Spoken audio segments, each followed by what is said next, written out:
mes chers bénis de Yanzambi, mes rois et mes reines, mes princes et mes princesses, vous qui êtes la lumière du monde, les Baindo, que la toute-puissance, la sagesse, l'amour, la justice de Tata Nzambe soit sur vous abondamment. Merci une fois de plus pour votre passage et sans plus tarder, je vais commencer le nouveau thème, à savoir à qui s'adressent réellement les livres du Nouveau Testament. Donc c'est un petit clin d'œil pour nos amis les chrétiens. Donc ceux qui se disent être les élus de Dieu, les élus de Nzambi, eh bien nous allons voir tout au long de la Bible, nous allons un peu aller en profondeur, on va décortiquer les versets, certains passages. Ça va nous permettre de comprendre réellement à qui s'adresse toute la Bible et plus précisément le Nouveau Testament. Car je sais que les chrétiens ont une mauvaise conception de la Bible à cause justement de leur guide spirituel qu'on les nomme les pasteurs et les apôtres et les prophètes et les docteurs de la Bible.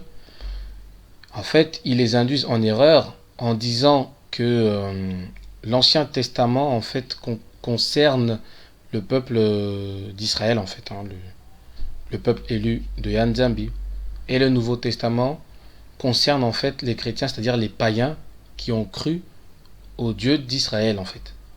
Donc c'est comme si qu'il y avait deux histoires en fait. L'Ancien Testament qui concerne l'histoire uniquement des enfants de Jacob, donc les Béna Israël, et le Nouveau Testament, ça concerne les païens en fait qui ont accepté Christ en gros. En gros c'est ça. Moi je sais que quand j'étais dans ces églises-là, c'est comme ça qu'on m'avait enseigné, c'est ce que je croyais aussi. Mais dans la réalité en fait de ce livre-là, même si elle a été trafiquée, même si elle a été falsifiée, on a encore des éléments et nous avons, merci Nzambi, la sagesse et l'esprit de Nzambi pour comprendre, pour avoir la science et l'intelligence euh, de, de ce qui est écrit en fait dans la Bible, et que malgré qu'on a voulu nous cacher beaucoup de choses, euh, et tout particulièrement l'identité du peuple élu de Nzambi, mais on arrive à voir la vérité, on arrive à discerner la vérité, on arrive à déceler la vérité, on arrive à comprendre véritablement le message que Nzambi a voulu nous laisser dans ce temps de la fin à travers nos ancêtres. Donc, sans plus tarder, entrons dans le vif du sujet. Donc, déjà, pour qu'on puisse déjà savoir à qui s'adressent les livres du Nouveau Testament, on va plus s'attarder sur le Nouveau Testament. On a des éléments qui sont flagrants et d'autres qui sont un peu plus subtils, mais en creusant un petit peu, on peut cette subtilité en fait est vite découverte, d'accord, et après on peut savoir de qui parle-t-on. On va commencer d'abord par le plus flagrant, d'accord, tout simplement.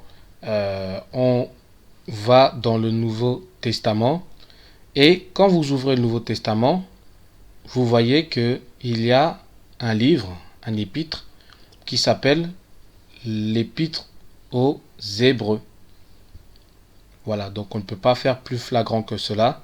Donc il existe un épître qui est dédié aux Hébreux. Voilà.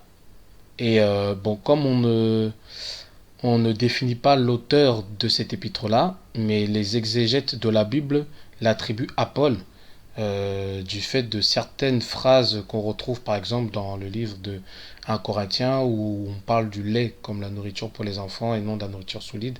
Donc il y a certains éléments qui laissent à croire que c'est Paul qui a écrit cela, mais rien n'est sûr.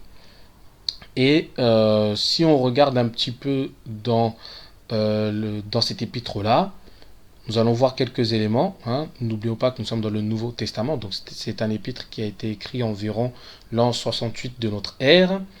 Et quand on va dans l'épître des Hébreux, si par exemple on va dans le chapitre 8, versets 7 à 13, il parle de quelque chose de très très important qui, quand on a l'esprit christianisé, ça ne saute pas vraiment aux yeux.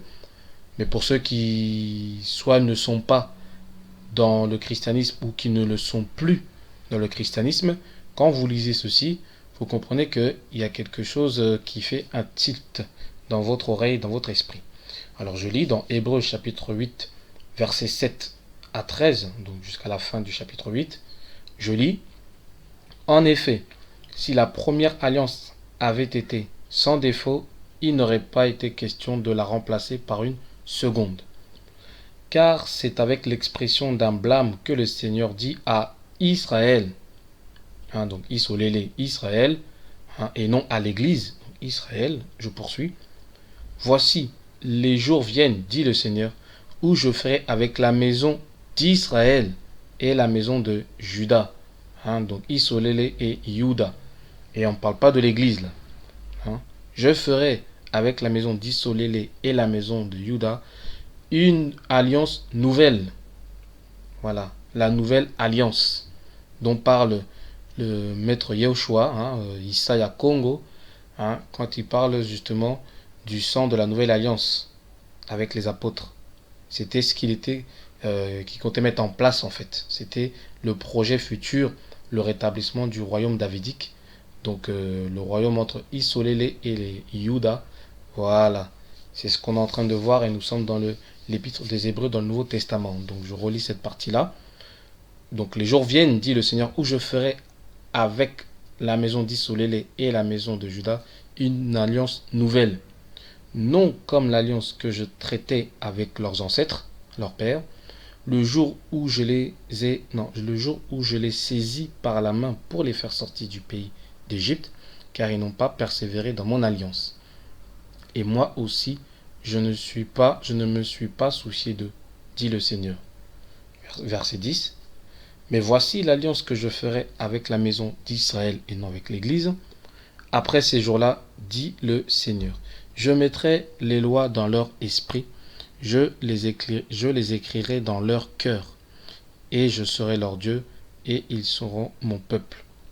Aucun n'enseignera plus son concitoyen, ni aucun son frère, en disant, connais le Seigneur, car tous me connaîtront, depuis le plus petit jusqu'au plus grand d'entre eux, parce que je pardonnerai leurs iniquités, et que je ne me souviendrai plus de leurs péchés, en disant, une alliance nouvelle, il a déclaré la première alliance, or ce qui est ancien, ce qui a vieilli est près de disparaître.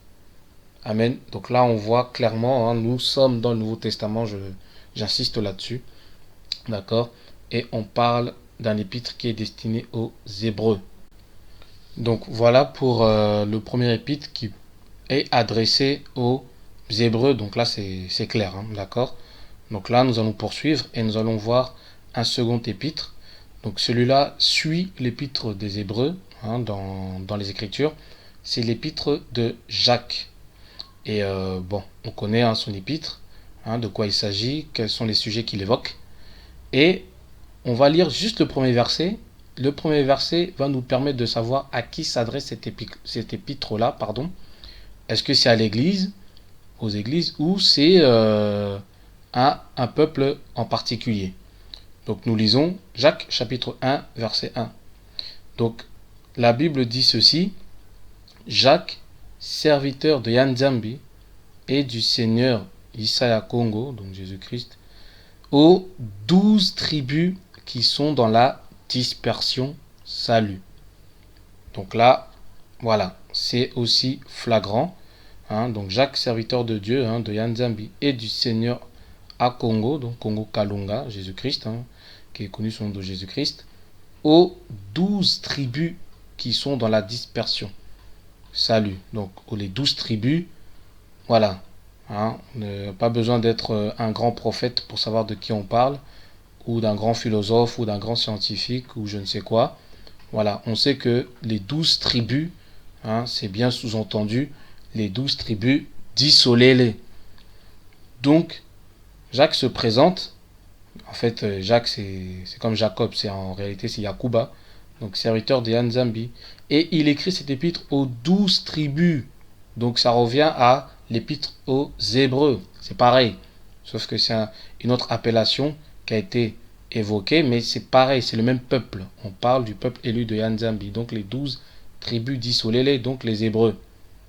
Voilà. Et nous sommes dans l'épître de Jacques, dans le Nouveau Testament.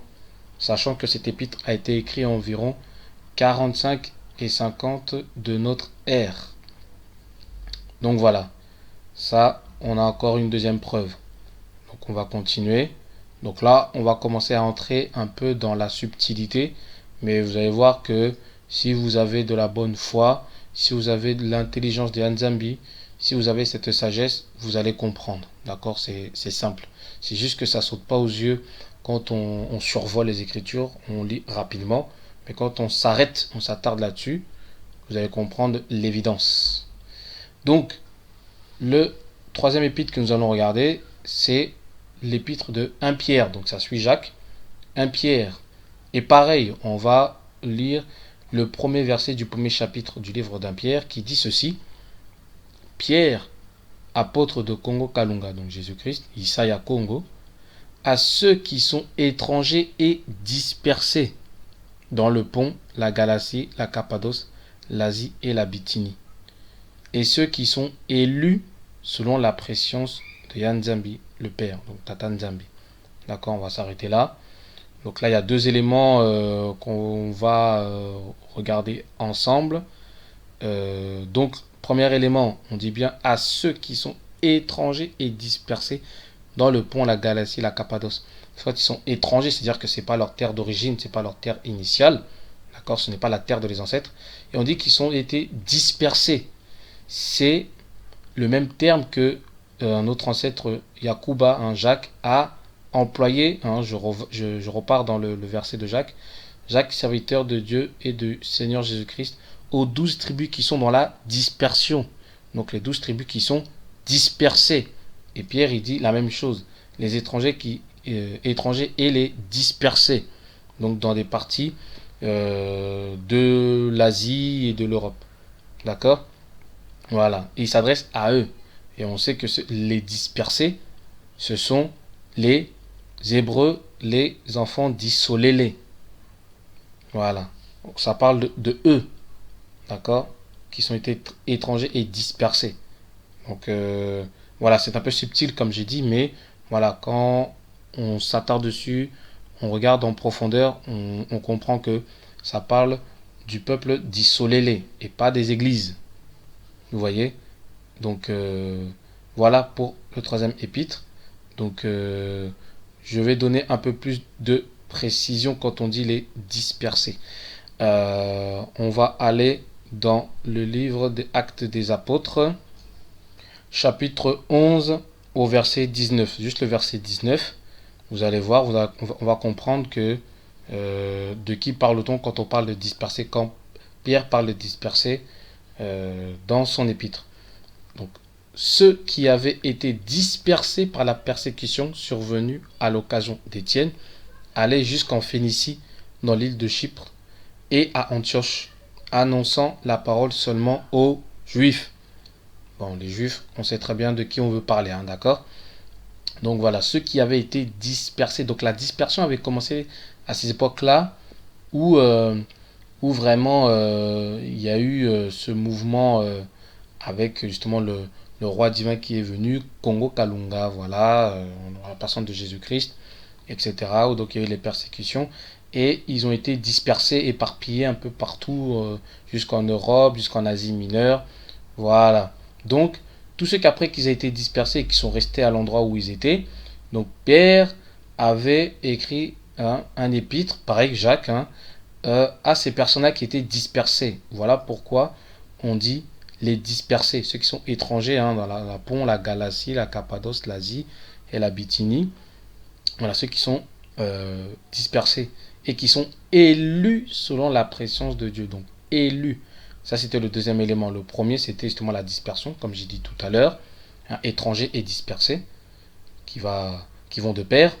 Et le deuxième élément, ce sont les élus. Les élus de qui? De Nzambi, bien sûr. Donc, élus, élection, quand on dit les élus, on peut aussi traduire par les choisis de Yann Zambi, ceux qui ont été choisis par Yann Zambi. Voilà ce que ça veut dire. Et qui ont été choisis? De qui parle-t-il, Pierre, quand il dit ceux qui ont été dispersés? Donc on a eu un élément par rapport à la dispersion en faisant référence au livre de Jacques, mais on va encore aller en profondeur, on va encore appuyer sur des arguments pour attester ce qu'on est en train de dire. Maintenant, les élus de Yann Zambi, parce que les chrétiens disent que c'est eux les élus, quoi. Voilà, ils parlent des chrétiens. Eh bien, on va voir dans la Bible, quand on parle des choisis, des élus, de qui parle-t-on? Donc pour cela, on va aller dans l'Ancien Testament. Hein. Comme je vous ai dit, le terme choisir et élire, c'est la même chose. Hein. D'accord, je ne vous apprends pas le français. On sait très bien ce que ça veut dire. Donc on va voir certains versets qui parlent de ça. Ok, on va prendre quelques-uns. On va aller dans le livre de Ésaïe et on va voir plusieurs versets qui parlent justement de cette élection-là, de ce choix-là. D'accord? De qui parle-t-on? Donc, on va aller dans Ésaïe chapitre 41, verset 8, d'accord, à 9, qui dit ceci. Mais toi, Isolélé, mon serviteur, Yacouba, que j'ai choisi, race d'Abraham que j'ai aimé, toi que j'ai pris aux extrémités de la terre et que j'ai appelé d'une contrée lointaine, à qui j'ai dit, tu es mon serviteur, je te choisis et ne te rejette point. Donc vous devez savoir que Israël, d'après certains frères qui disent que Israël vient du mot isolélé, et isolélé qui est un mot bantou qui veut dire je t'ai choisi, je te choisis, ça veut dire ça, exactement isolélé. C'est pour ça que on dit que la véritable signification du mot Israël, isolélé, ça vient de là, je t'ai choisi, parce que effectivement Yann Zabi a choisi Yacouba pour perpétuer l'alliance qu'il a faite au départ avec Abraham. Ok, voilà. Donc je continue toujours dans Ésaïe chapitre 43 verset 10 qui dit ceci. Vous êtes mes témoins, dit l'Éternel, vous et mon serviteur que j'ai choisi, afin que vous le sachiez, que vous me croyiez et compreniez que c'est moi. Avant moi, il n'a point été formé de Nzambi, et après moi, il n'en aura point. Vous voyez, Ésaïe chapitre 43 verset 10. Hein. Vous êtes mes témoins, dit l'Éternel. Et c'est une phrase qui vous fait penser à quoi, hein? Là, ici à Congo qui dit que vous recevrez l'Esprit Saint et vous serez mes témoins. Voilà, on revoit encore la même phrase, d'accord, dans l'Ancien et dans la Nouvelle Alliance, dans le Nouveau Testament. Si on continue toujours, Ésaïe chapitre 44 au premier verset qui dit « Écoute maintenant, ô Yacouba, mon serviteur, ô Isolélé, que j'ai choisi. » Voilà, Isolélé a été choisi. Donc voilà le peuple élu de Yann Zambi. Hein. Et pour finir, un dernier passage dans Ésaïe chapitre 44 au verset 2, la suite en fait. « Ainsi parle l'Éternel qui t'a fait et qui t'a formé dès ta naissance. Celui qui est ton soutien. Ne crains rien, mon serviteur Yacouba, mon Isolélé, que j'ai choisi. » Donc, le plan de Yann Zambi, il faut le savoir, c'est qu'il s'est choisi un peuple qui va porter le nom de Yann Zambi et qui apportera la lumière au monde entier, en fait, afin que le monde voit qu'il existe un Dieu, hein, un Zambi, et à son peuple qui l'honore. Et le peuple les emmène à vénérer ce Yann Zambi. Et lui, Yann Zambi s'est choisi Isolélé, hein, Yacouba, voilà, pour porter le nom de Congo, le peuple de Yann Zambi. Et Zambi qui s'appelle Akongo. Voilà. Donc, voilà la vérité sur les personnes, les destinataires des épîtres. Donc, c'est pas fini, hein. Mais on comprend maintenant quand on parle des élus, hein, les élus, ceux que Yann Zambi a choisi. On comprend maintenant, par exemple, si on va dans Matthieu chapitre 24, au verset 24, et c'est Congo Kalunga, donc Isaiah Congo, donc Jésus-Christ, hein, qui parle et qui dit « Car il s'élèvera de faux Christ et de faux prophètes, et ils feront de prodiges et des miracles au point de séduire, s'il est possible, même les élus. Voilà. Donc les élus dont on parle, c'est les peuples, les personnes qui ont été choisies par Yanzambi, qui ont formé le peuple de Yanzambi. Donc les 12 tribus, dit Solélé. Voilà. Donc on continue maintenant à déchiffrer ces mystères, à savoir à qui sont adressés ces épîtres-là. Hein, d'accord. Donc nous allons poursuivre cela. Et maintenant nous allons nous attarder aux épîtres de Paul. Parce que jusqu'à présent, nous sommes attardés aux épîtres de Pierre, de Jacques, et puis d'un inconnu dont certains diraient que c'est Paul, mais on n'en est pas sûr. Là, on va vraiment s'attarder sur les épîtres de Paul et on va voir comment lui, il commence ses épîtres, à qui il adresse ses messages, et on va déchiffrer ensemble par le moyen du Saint-Esprit, de l'esprit de Yanzambi, hein, de Mwana Congo, de son intelligence et de sa sagesse pour comprendre réellement de qui parle-t-on. D'accord? Donc on va commencer. Donc le premier épître selon l'ordre des écrits, comment ils ont été constitués. On commence par l'épître aux Romains. Donc à qui parle Paul? Donc voilà, on va aller au verset 1, donc chapitre 1, verset 1, et on va sauter directement au verset 7. D'accord? Là, le verset 1, c'est juste parce que Paul se présente, et après, voilà, il annonce le destinataire de cet épître-là, de cette lettre-là. D'accord? Donc, verset 1. Paul, serviteur d'Isaiah Congo, appelé à être apôtre, mis à part pour annoncer l'évangile de Dieu, de Yanzambi. Verset 7. À tous ceux qui, à Rome, sont bien-aimés de Yanzambi, appelés à être saints. Que la grâce et la paix vous soient données de la part de Yanzambi, notre Père, et du Seigneur à Congo, Isaiah Congo. Donc là, on nous dit que Paul écrit une lettre à ceux qui sont à Rome, d'accord? Les bien-aimés de Yanzambi, donc ceux qui sont à Rome là, sont des bien-aimés de Yanzambi et sont appelés à être saints. Et le terme sur lequel on va se focaliser, c'est le mot saint, d'accord? Et saint, ça veut dire mis à part, d'accord? Mis à part pour Dieu, mis à part pour Yanzambi, d'accord? Donc voilà déjà pour l'épître aux Romains. Maintenant nous allons voir l'épître qui suit, à savoir l'épître aux Corinthiens. Donc 1 Corinthiens, chapitre 1 au verset 2. Donc là voilà, c'est Paul. Bon, on va aller à partir du premier verset. D'accord? Donc Paul, appelé à être apôtre de Isaiah Congo par la volonté de Yanzambi et le frère Sostène, à l'église de Yanzambi qui est à Corinthe, à ceux qui ont été sanctifiés en Isaiah Congo, appelés à être saints, et à tous ceux qui invoquent en quelque lieu que ce soit le nom de notre Seigneur Isaiah Congo, le Seigneur est le nôtre. Voilà. Donc là, on voit, le terme a été mentionné 2 fois.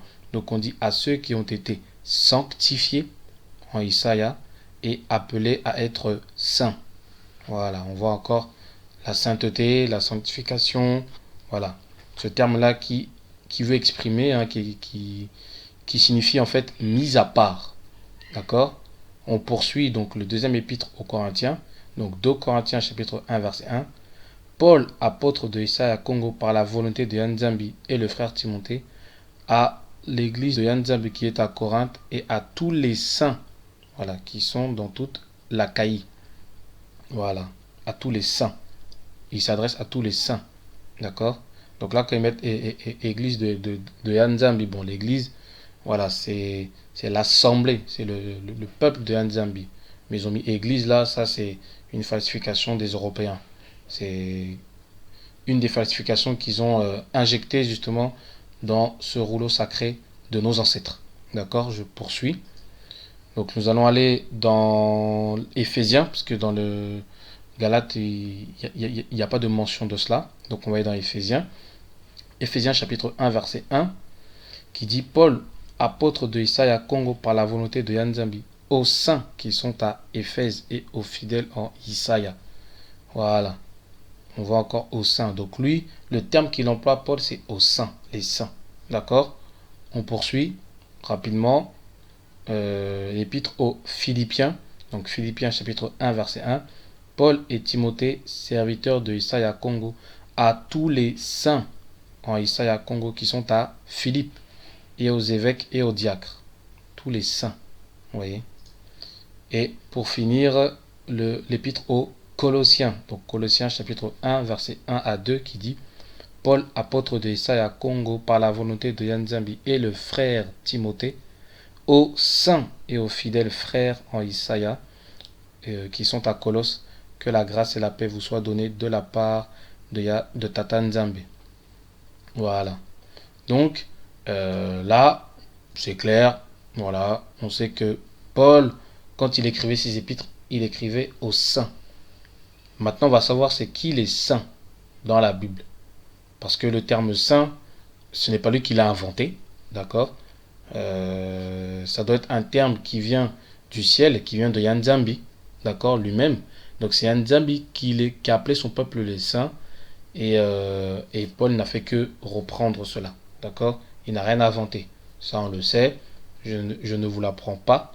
Donc maintenant, puisque c'est Yanzambi qui a, au préalable, utilisé le terme saint, donc on va voir où est-ce qu'il a utilisé ça et à qui s'adresse ce terme de saint, de sainteté. Pour cela, on va prendre rapidement 3 passages dans l'Ancien Testament. On va prendre dans le livre de Lévitique. D'accord. Donc, le premier, c'est Lévitique chapitre 19 au verset 2. Donc, c'est Yanzambi qui parle et qui dit ceci, écoutez bien. Donc, il parle à Moïse, je pense. Oui, à Moïse. Et il dit: Parle à toute l'assemblée des enfants d'Isolélé, et tu leur diras: Soyez saints, car je suis saint, moi l'Éternel, votre Dieu, votre Nzambi. Donc il parle aux enfants d'Isolélé, il ne parle pas à l'église. Donc ceux qui sont appelés à être saints, ce sont les enfants d'Isolélé, et non les églises que vous voyez aujourd'hui. Parle à toute l'assemblée des enfants d'Isolélé, et tu leur diras. À qui? Aux enfants d'Isolélé, pas aux chrétiens. Soyez saints, car je suis saint, moi l'Éternel, votre Nzambi. On continue, on va prendre le livre de Lévitique toujours, chapitre 20, verset 7, qui dit ceci: Vous vous sanctifierez et vous serez saints, car je suis saint, l'Éternel. Non, excusez-moi. Vous vous sanctifierez et vous serez saints, car je suis l'Éternel, votre Nzambi. Vous voyez.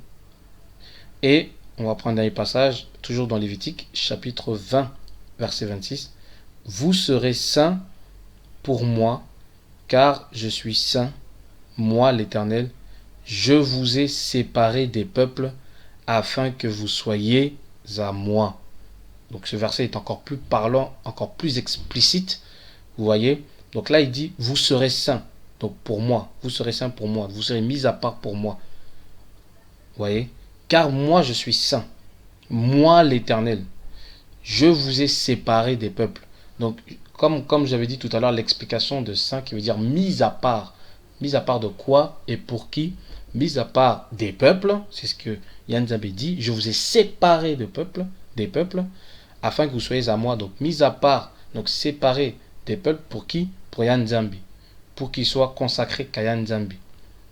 Vous voyez? Je vous ai séparés des peuples afin que vous soyez à moi. Donc les saints dont on parle dans la Bible, que ce soit dans l'Ancien, dans le Nouveau Testament, que ce soit dans les évangiles, dans les épîtres, dans les livres des prophètes, dans les livres de la loi, dans les livres historiques, quand on emploie le mot saint, on parle du peuple de Yanzambi qu'il s'est choisi, à savoir le peuple d'Isolélé, qui porte le nom de Yanzambi, le nom de Dieu qui est Congo. Et on comprend pourquoi le peuple Congo, avec un K bien sûr, qui regroupe toute l'Afrique centrale, le bassin du fleuve Congo. On comprend pourquoi c'est un peuple qui souffre énormément et qui ne trouve point de répit, et que quand il pêche, les conséquences ne sont pas les mêmes que quand ce sont les autres peuples qui pêchent. On le voit, hein. Vous voyez les scandales et tout ce qui se passe là-bas. Voilà, je ne vous apprends rien, il suffit d'aller sur internet et vous comprendrez cela. Vous voyez? Donc les saints dont parle Paul dans ses épîtres, c'est le même saint qu'on voit dans les livres de Lévitique et qui sont le peuple d'Isolélé, les enfants d'Isolélé. Donc Paul, il parle aux enfants d'Isolélé. On sait que les enfants d'Isolélé, ce sont les Bantous. Donc Paul lui-même qui était Bantou, parce que lui-même il dit qu'il est hébreu israélite dans le livre de Actes des Apôtres chapitre 21, et qu'il a été confondu à un Égyptien antique, donc un Égyptien noir, un Africain. Donc Paul, de par définition, était noir également, et il dit qu'il est hébreu israélite. Et il parle à ses frères qui sont les saints, comment Yann Zambi les appelle, les saints, d'accord, les mis à part pour lui. Donc les épîtres parlent les épîtres ont été attribués et ils ont été destinés aux Bantous, d'accord, au Congo, vous voyez. Et la preuve de ce que j'ai évoqué dans le livre de Lévitique, où Yann Zabi parle justement de la sainteté, que vous serez saints car moi je suis saint, la preuve en est, et je terminerai par là, par deux passages. On revient dans le Nouveau Testament, dans les épîtres. On va prendre dans l'épître de Pierre, d'accord, dans 1 Pierre, chapitre 1, verset 15, qui dit ceci, donc c'est Pierre qui parle, et qui dit « Mais, puisque celui qui vous a appelé est saint, vous aussi soyez saints dans votre conduite, selon qu'il est écrit, vous serez saints, car je suis saint. » Donc on dit bien, puisque celui qui vous a appelé est saint. Celui qui a appelé qui? Donc on va d'abord s'attarder sur vous. C'est qui le vous là? Vous. Il parle justement à ceux qui sont saints. Et donc il parle au peuple bantou, Isolélé. Et il dit celui qui vous a appelé est saint. Celui qui les a appelés, c'est qui? C'est Anzambi. Et lui-même, il s'est dit, on l'a lu dans Lévitique, lui-même, il se dit qu'il est saint et que son peuple doit être saint. Donc c'est pour ça que Pierre, il dit, vous aussi soyez saints dans toute votre conduite, selon qu'il est écrit, vous serez saints, car je suis saint. Le saint peuple de Anzambi, les peuples bantous. Et la preuve qui parle au peuple bantou, donc le peuple d'Isolélé, c'est que il les réfère à un passage de l'Ancien Testament. Il les réfère à un passage qui a été écrit par leurs ancêtres. Si c'était pas le peuple d'Isolélé à qui il parlait, on essaie de retracer la situation, d'accord? Si vous, maintenant, vous appartenez à une culture, d'accord, à une histoire, et vous parlez à une personne qui n'est pas de la même culture que vous, mais qui a adhéré à votre culture, vous allez employer la phrase d'une autre manière, du genre, selon qui est écrit dans notre coutume à nous, dans notre coutume, il est dit que voilà, Nzambe a dit que vous serez saint car lui il est saint, donc vous devez suivre notre culture. Donc d'après notre culture, voilà, quelque chose de ce genre-là. Pierre aurait formulé cette phrase-là de cette manière-là, vous voyez, mais là ce n'est pas le cas. Il exprime directement, il s'inspire directement en fait d'un récit, d'une phrase de leurs ancêtres. Et il leur parle comme si eux aussi ils étaient censés connaître la phrase, la loi, le précepte de leurs ancêtres. Donc il parle aux Israélites, il ne parle pas à des païens. Donc ça prouve encore une fois de plus qu'il parle, comme on l'a vu au préalable, aux 12 tribus d'Isolélé qui sont censées justement connaître le passage de Lévitique. Car c'était des livres, des rouleaux à l'époque qui étaient lus dans les synagogues. D'accord, dans les synagogues, dans les assemblées des Bantous. Est-ce que vous comprenez? Voilà pour le premier dernier passage et le dernier des derniers des passages qui est dans 1 Pierre toujours chapitre 2 au verset 9 et qui dit, Pierre qui dit, vous au contraire vous êtes une race élue. On voit le terme élu ici, choisi, une race choisie par Yann Zambi. Je t'ai choisi, ô Isolélé, ô Jacob, Yacouba. Vous êtes une race élue, un sacerdoce royal, une nation sainte, un peuple acquis, afin que vous annonciez les vertus de celui qui vous a appelé des ténèbres à son admirable lumière. Vous qui autrefois n'étiez pas un peuple, et maintenant êtes le peuple de Yann Zambi. Vous qui n'aviez pas obtenu miséricorde, et qui maintenant avez obtenu miséricorde. Voilà ce que Pierre dit au peuple d'Isolélé, aux 12 tribus. N'oubliez pas que cet épître-là, il a écrit hein, aux 12 tribus d'Isolélé. Et il dit aux 12 tribus d'Isolélé que vous êtes une race élue, un sacerdoce royal, une nation sainte, un peuple acquis, afin que vous annonciez les vertus de celui qui vous a appelé. Celui qui vous a appelé, c'est Yann Zambi. Et il vous a appelé à être son peuple. Voilà la vérité. Donc, on voit bien que ce livre, la Bible de Genèse à Apocalypse, on parle du peuple bantou, le peuple d'Isolélé. Et il n'a été jamais question de parler des chrétiens, il n'a jamais été question de parler des églises. Alors si, on les a appelés chrétiens, paraît-il, hein, d'après Actes des Apôtres chapitre 11, mais c'était parce que ils agissaient comme des Christos. Christos qui veut dire en gros comme un esprit. Christ, c'est l'esprit de Dieu, quoi. C'est l'esprit divin. C'est le oint, c'est l'onction. Donc le oint, c'est l'onction, c'est l'esprit. L'esprit d'Anzambi qui est en une personne choisie par Yanzambi. Voilà. Et il dit qu'en gros, que le peuple d'Yanzambi est comme justement ce roi divin qui a été oint pour délivrer son peuple. Parce qu'ils agissaient comme lui. Avec amour, avec bonté, avec humilité, avec fidélité, avec sagesse, avec justice et avec force. Voilà. Mais sinon, le terme de chrétien, ça ne vient pas de Yann Zabi, ça vient des hommes. Vous voyez. Donc, voilà, hein, c'était pour répondre à la question de à qui sont adressés les épîtres du Nouveau Testament. Et bien la réponse c'est qu'ils sont adressés au peuple de Nzambe, Isolélé, qui sont les Bantous, le peuple Congo, ceux qui sont dans l'Afrique centrale jusqu'en Afrique du Sud. Ces épîtres-là sont adressés à eux et pas aux chrétiens. Donc voilà, n'en déplaise aux pasteurs, n'en déplaise à ceux qui sont dans les églises, dans ces mouvements d'églises de réveil, églises catholiques et protestantes, et évangéliques et baptistes et pentecôtistes et tout ce qui s'ensuit. Et bien, à la base, ce livre-là, ce rôle-là n'a pas été destiné à vous. Ça a été destiné au peuple de Yanzambi, au peuple bantou. Donc voilà, c'était un petit plus que je voulais apporter, un argument supplémentaire que je voulais apporter pour toujours, n'oublions pas que nous sommes dans le thème des 7 messages, hein, de l'Apocalypse, les 7 messages de la Révélation qui sont destinés justement au peuple élu de Yanzambi, au peuple bantou.